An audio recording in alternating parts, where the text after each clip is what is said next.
People are always coming up and asking me, hey, what Bible version do you recommend? Which translation do you think is best? And I got to tell you, as a pastor, it is one of my favorite questions to answer, but the answer might surprise you. Hey everyone, my name is Josh and I'm the Reverend Gamer Dad. I'm a pastor, I'm a dad, I'm a gamer, live streamer, content creator. Basically, I wear a lot of hats. And this is just my way of sharing some of my journey with you, some of the things that I've learned along the way, and I hope you enjoy. Let's get to it. It seems like a perfectly reasonable question, right?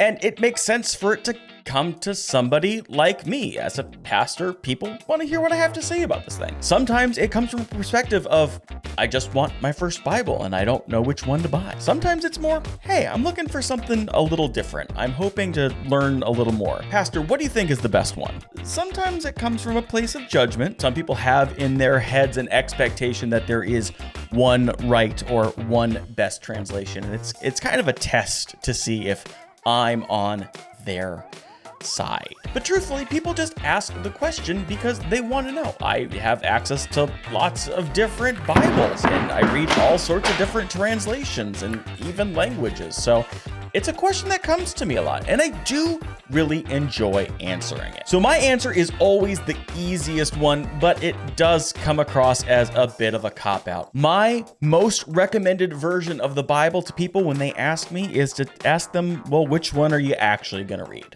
Now, a lot of people have these kinds of questions because they're worried. They hear all these conspiracy theories about how the Bible keeps changing and we need to find the most original one, or there's people out there trying to impose their beliefs on us, and so they change translations, they take things out, or they add things in, and I want to get to the most pure and perfect form of it, and that's just not how it works. First off, most of those conspiracy theories are just that, conspiracy theories. They're not helpful, they're not real, they're not based in facts. And there are plenty of great scholars and even content creators that will do a much better job than I would of explaining all of that. Look at Ken Arrington over on TikTok if you're looking for a lot of information on what's included, what's left out, and how changes have been made over time. But at the end of the day, there's just different versions, and that's a good thing. They all try to come at it from a different way. But you're asking me right now, hey, well, if that's the case, then where do I start? How do I know which one's going to speak to me? And I got to tell you, there's a really easy way. It's 2024, folks. Get an app. And no, you don't have to get the fancy computer program like I use, which has the ancient language right next to the new language and multiple English translations. You don't have to go all through that like the one that I got in seminary that costs like hundreds of dollars. What I mean is, jump on your phone or on your tablet or just get the latest free Bible app. And in that, they've got tons and tons of different translations. And I would encourage you to try different ones. And if you don't feel like installing something, you can just go to the Bible Gateway. It's online, it's free. And grab a couple pieces of scripture, just random ones, or you can grab like Genesis chapter 1 and 2. Or you could grab John's Gospel, John like 1 through 3 or something like that, and just read it in different versions. Read it in different translations. See what speaks to you. They're all going to use language a little differently. They're all going to have different kind of twists on things that don't drastically change the meaning of things, but just might connect with you just a little bit better. And so that's where I suggest everybody starts. Just grab the app on your phone and see what happens. Try a bunch of different ones, read the same piece in different translations and see what works best for you. Now, I want to encourage you to use that app, and I use the app on my phone and on my computer all the time. But there's something about having physical copies, right? And so I do want to encourage people, hey, once you've scrolled through your app, once you've had a little time to get into it and try to get a feel for it, maybe ask a few more questions, I think it's good for you to buy physical Bibles or get a physical Bible. You don't have to buy them. If you go to a lot of churches and you just show up once or twice and say, hey, I'm new to this whole thing, do you have any extra Bibles around? I know I'd be the first person to try to find you one. And a lot of churches will do that. You can find them at your big box bookstores like your Barnes & Noble. You can find them online at Amazon or online book retailers. You can even go to Target or Walmart. They have Bibles. So once you've figured out exactly, what kind of translation you want to start with, just go out and grab one. That way, if you've got the physical copy of the Bible, it's easy to write little notes, write little questions, highlight things that you love, or highlight in a different color things that you just do not understand. And I think all of that's really important. You can write in it, you can scribble in it, you can draw little doodles to help you remember or to understand or just to help keep your focus. That's what it's there for. So I really do encourage people to, keep the app around and use it all the time. I know that I do. But having a couple of physical ones in your hands, I think is great. Or you could always just buy one on Kindle or iPad or whatever else it is you have. Now once you've made that decision, I want to make a really important note here. I love the fact that we have Bibles that we can read in our hands, because for most of human history, that wasn't true. I'm a Lutheran pastor, and so I was excited to know that Martin Luther was one of the first to say, hey, why don't we take these ancient texts and these ancient languages and make them more accessible, make them easier for people to understand and pick up themselves so they don't have to go through somebody else to have them explain what it means. That being said, it is really easy for us to pick up a Bible and just understand it the way that we understand it without having any sort of outside people to talk with or understanding history, this, that, and the other thing, even if you've got a study Bible. That's not the point. At the end of the day, faith and understanding Jesus is not a solo activity. It's kind of a team sport. So I would really encourage you to, more than just pick up a Bible and read it by yourself at home, is to find people to share that journey with. Maybe that's just a friend who you know goes to churches and reads their Bible regularly. Maybe you do want to go to church and find a Bible study, or maybe that sounds scary. That's okay. Maybe you want to join an online Bible study. There's tons of those that are out there offered through churches and through other places. Or maybe you've just got an online group of friends that you can jump on Discord or Zoom or FaceTime or whatever the case may be. Just opportunities to share and to all read the same thing and to bring your questions, bring your ideas, bring those things that are challenging to you. And hopefully you're meeting with people who take that honestly, take that in a positive way. We're there to help you, not to tell you, this is the one right way to do it. Here is the one wrong way to understand it. And you'll actually have people, hopefully, with different translations. And you'll find you're reading out loud and you'll say, hey, well, my Bible says something just a little bit different. It uses a different word here. And does that matter? Does that change things? And then lastly, you can always ask, people like me.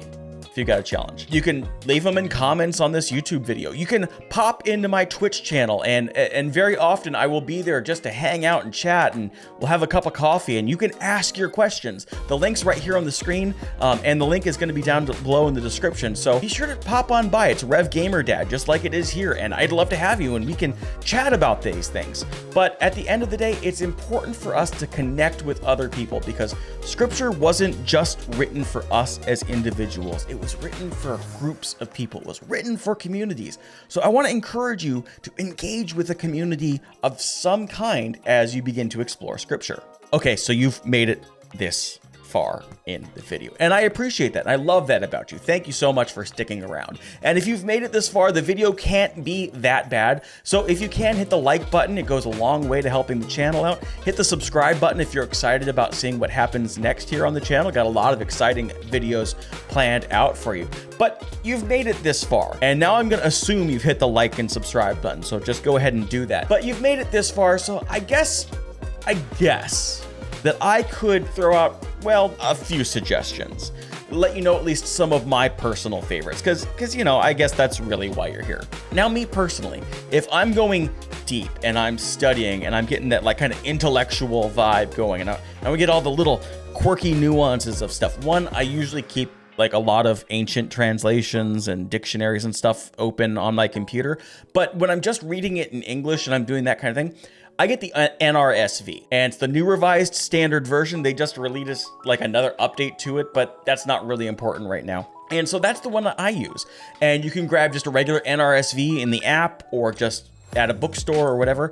You can get a study Bible that's got some of the extra notes and stuff, and it doesn't really matter. I'll warn you, it's kind of a intellectual-ish kind of language. So if you're not into that like whole academia vibe, like I get it.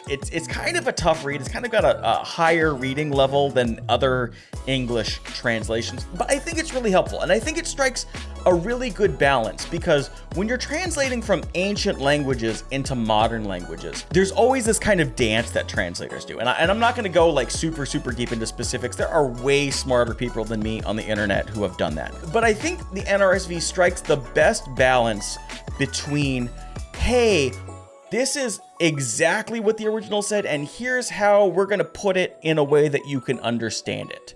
And that makes sense to us as 21st century English speakers. So I think it does the best job of balancing that better than most other translations, even if it is a little awkward to read sometimes. Now, my second biggest suggestion, and one of my personal favorites, is the New Living Translation. This one's a little bit easier to read. It's got less of those big, complicated English words in it. It reads more kind of like a novel without trying to be too much like it. It's just easier to read. I don't think the translation is as good as the NRSV from how they get it right. I.e., like, are they trying to properly translate it? No, they try to paraphrase. They put things in it that makes it just a little bit easier for us to understand. Stuff that is put into words that we would use a little bit more often in terms and ideas. So it's great for people who are just starting out and want a little bit of an easier read. It's great for all those things. Just know going in that there's going to be weird little idioms, stuff that makes sense in English that aren't actually in the original, and you'll totally be fine. Now, here's another one that really comes up a lot, and people ask me if I would recommend it, and it's the Message Bible.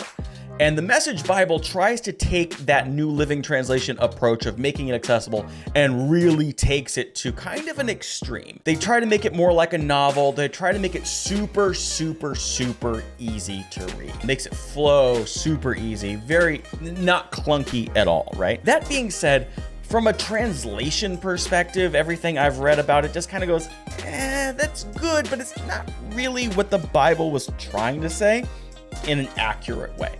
And so what I recommend for the Message Bible is it is the perfect second Bible to keep around. See, especially if you're reading like the NRSV, or even if you're reading the New Living Translation, and you're going through a passage and you're trying to get it, and you're just like, man, this is weird, this is clunky. I don't quite understand what this might mean. Well, first off, read like above and below it, because sometimes you'll just get a little bit more information if you're not just reading verses in isolation. Don't do that. Also, you could use like study Bibles that could help you maybe understand it. But the Message is a great way to say, hey, I don't quite understand what I'm reading here. The Message is a great way to put it in terms that maybe are a little bit easier to understand. And that way you could be like, I don't really understand it here, but I'm gonna go read it in this other version, and maybe it'll help me understand it a little bit better.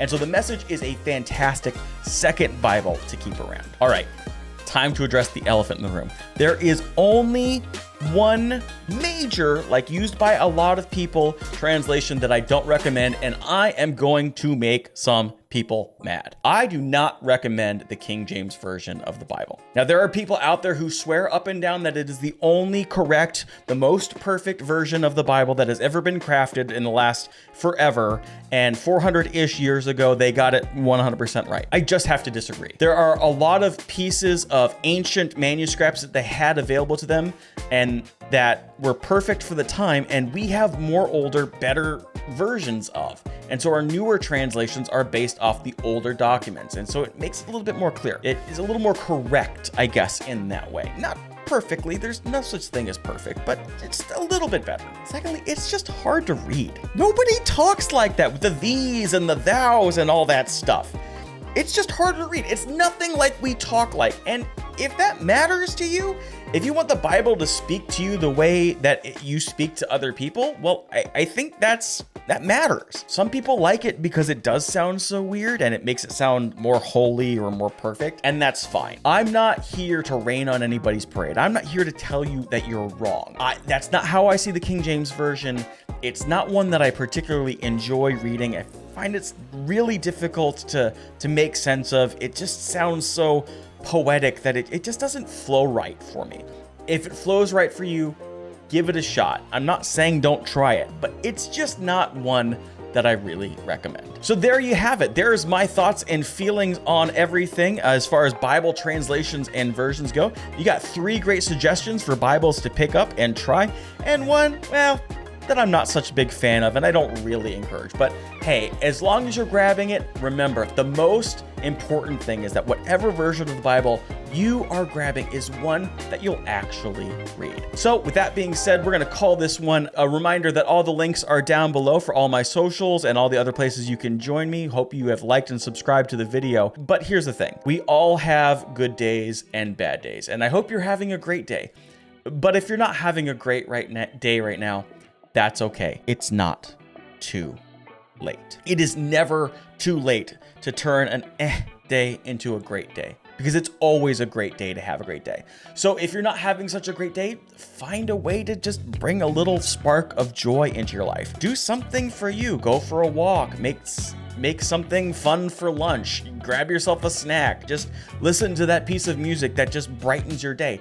Do something that's gonna make your day just a little bit better. And if you're really struggling on what that could look like, if you're just sitting here going, I can't even think of any way to make my day a little better, I promise you, you know somebody in your life who you can make their day a little better. With a kind word, a gift, a treat, whatever it is. Go out and do that for somebody else. Bring that little spark of joy into their life. Because I promise you, when you do that, that spark of joy will spread inside you. It'll be there for you, and it'll cheer you up, and it'll turn your day into a great day. So thanks again for joining me. We will catch you on the next one. Be well to each other. Take care.